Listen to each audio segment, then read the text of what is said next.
How many times have you been asked the question, what do you want to be when you grow up?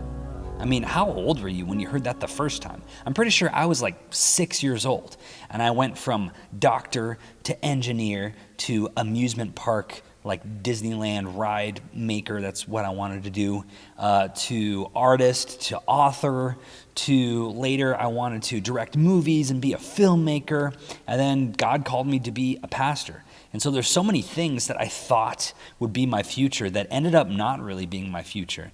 But I trusted God that He knew what He was doing. You know, the future is out there for all of us. We can't really see it because we live in the present, but we know that God holds the future in His hand and that He is already there.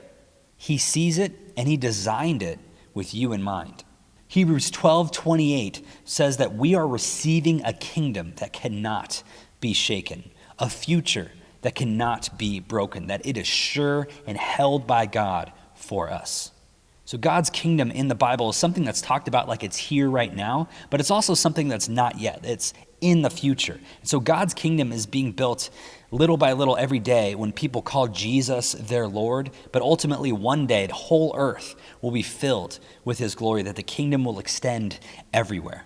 The Bible promises in Revelation chapter 21, verses 1 through 4, that God will fully restore the earth, that He will be fully present with us, and that He will fully eliminate the brokenness and sin from this world. That's what eternity is going to be like. It even says that He will wipe away every tear from our eyes, that one day sin will be no more, brokenness will be no more.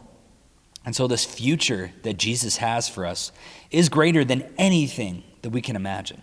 We can't even wrap our minds around how awesome this future is going to be. And we can even look around in the world today and wonder, like, how is this even possible? There's no way that God can restore all of this. But yet, He says that He does, that He's in the future, He holds it. And Revelation 21 says that it happens, that it's going to happen someday. So we need to rest our hope in the future that God has for us and not rest our hopes in the future that we think that we can build for ourselves, because Jesus is greater than any kind of future we can build on our own. So that's what the book of Hebrews says about our future, and that's really what the book of Hebrews says about why Jesus is greater than anything that we can even imagine.